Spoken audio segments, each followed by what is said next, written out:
What's going on, everybody? It's your boy Tony Delerme. Thanks for tuning into a brand new episode of Brother, Please Hear Me Out. If this is your first time tuning into this show, make sure you hit the subscribe button as well as the bell notification next to the subscribe button so you can be notified whenever I release a new video.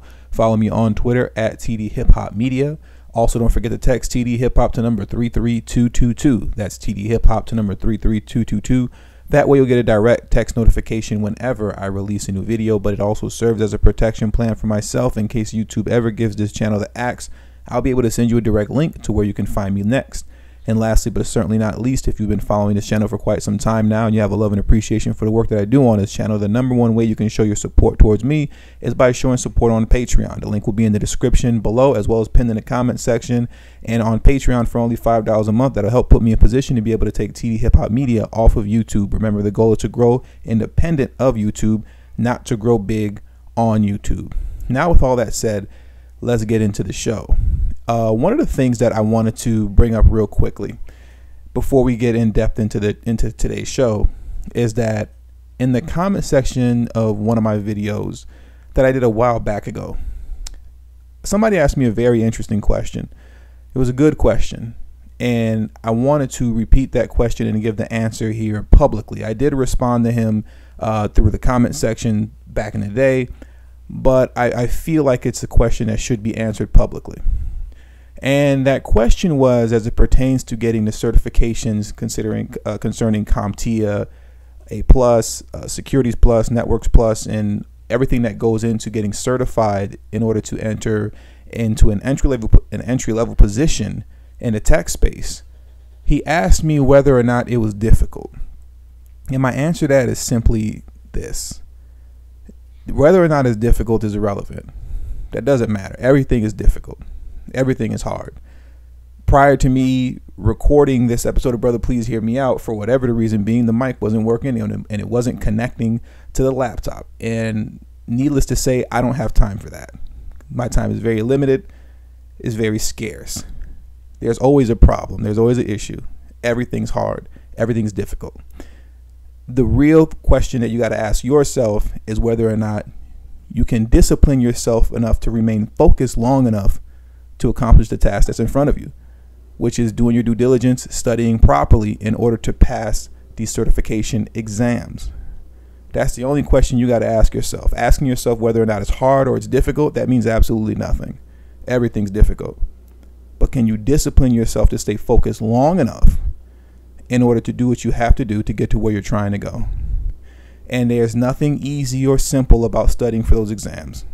You're not going to study for a week and then go take the test. That's not how it works. I'm going to keep it real with you. You'll probably be studying for about maybe 4 months total, and that's if you're being disciplined.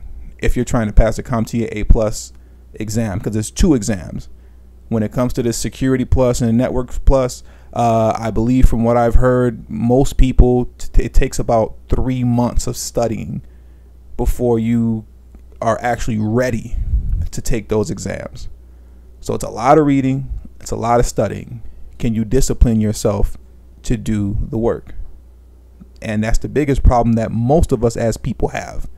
The inability to discipline ourselves and stay focused long enough on a task to accomplish it. So that is right there for that brother that was listening. But I'm sure that that's a good question that a lot of people had in their minds already. Is this stuff difficult? Of course it is, but everything is difficult. Now, with that being said, let's actually get into the show and what I wanted to discuss. Oftentimes, I get up here and I talk about how if we don't get our tech skills up to par accordingly, we're going to get left behind. We'll economically be the walking dead out here. These are all things that you've heard me say over and over and over again. If we don't get our tech skills up to par by 2030, we're finished. You've heard me say these things. Since the recent health crisis, I've told you forget about 2030. You got about 2 or 3 years to really get your tech skills up to par. Learning how to code, getting your certifications, so on and so forth. And I need you all to understand that when I say these things, it's not just me talking. I'm not just saying that stuff just to say it, but it's very real. If you think that after this health crisis is over, you're going to go back to flipping burgers, Forget about it. You're not flipping burgers for long. You're not frying chicken for long. All that stuff in the fast food sector, it's going to be out of here before you know it. And if you're paying attention to your screen right now, you're seeing why. If you think you're going to go back to janitorial work, going to Indeed.com or Monster.com and typing in maintenance worker, porter worker, janitorial work, forget about it. If you're looking at your screen right now, you'll see that those jobs are about to be all but gone. If you think you're going to go back to working in the distribution center at whatever warehouse you came out of, forget about it. It's done. It's over. You're not going back. So understand when I tell you that it's highly critical, extremely critical for you to get your tech skills up so that we can become the drivers and the developers of this new technology within the fourth industrial revolution versus being consumers. It's not a game, and this is not something to be slept on. Time is moving swiftly, it's moving quickly, and we're running out of it. Before you know it, it's going to be over, and this window of opportunity to enter into the fourth industrial revolution properly is going to be closed. Or I should say the window to enter into the new world is going to be closed. 3, 4, 5, 10 years sounds like a long time away. It really isn't. And to highlight this point, what I want to do right now is read a paragraph of this article off to you. It comes out of Bloomberg Business Week. The article is titled "Layoffs Start Turning from Temporary to Permanent Across America." And you get the gist of what this article is going to be about without reading it. But what I want to do is scroll all the way down to the bottom of this article. Because with many articles, once you read all the way to the end, that's when they really give you the critical information. It's not in the beginning of the article. It's not really in the middle. It's more towards when you get to the end. And that's why when I recommend these articles for you to read on this show, as it pertains to being disciplined, if you're going to read the article, read it all the way through. Because there's information in these articles that you have to know and that you have to understand and properly digest in order to take proper steps forward to not get left behind in the midst of the fourth industrial revolution. Now, let me read this paragraph for you. And like I said, the link will be in the description below so that you can read this paragraph, so you can read this article in its entirety for yourself. The turmoil has consequences beyond business. Even though the U.S. economy just came off of a record-long expansion, poverty has become more rather than less concentrated. According to a May 5th report from the Economic Innovation Group, researchers at the Washington, D.C. think tank found that the country's poor have become increasingly clustered. Trapped may be a better word in urban neighborhoods, a trend that may not soon reverse. Urban neighborhoods. We all know what urban neighborhood means. The mainstream media always speaks in code. When they're talking about poor whites, what do they say? Rural neighborhoods, rural areas. That's poor whites. When they talk about urban neighborhoods and urban areas, that's what? Poor blacks. They didn't say anything in this article about rural. They talked about urban. And I'm going to read that paragraph for you one more time. The turmoil has consequences beyond business. Even though the U.S. economy just came off of a record-long expansion, poverty has become more rather than less concentrated. According to a May 5th report from the Economic Innovation Group, researchers at the Washington, D.C. think tank found that the country's poor have become increasingly clustered. Trapped may be a better word. I repeat, trapped may be a better word. I'll say that one more time. Trapped. They said trapped may be a better word in urban neighborhoods, a trend that may not soon reverse. They're telling you everything that I've been saying for the last couple months, since at least October and November. If you're not getting your tech skills up to par right now, it's over for you. You're done. economically as a people, you will be trapped. It's over. I've been saying this. This article is confirming it. Now, to close out this show, what I want to do to highlight everything that I just stated is I want to play a clip from a show that I was on recently, which is called The Black Brain Trust. It's a YouTube channel ran by his good brother named Mike V. They go live almost every day, sometimes multiple times a day. Mike V, Nagone 11, Complex Design, all these brothers are in the tech space already. This is what they do for a living.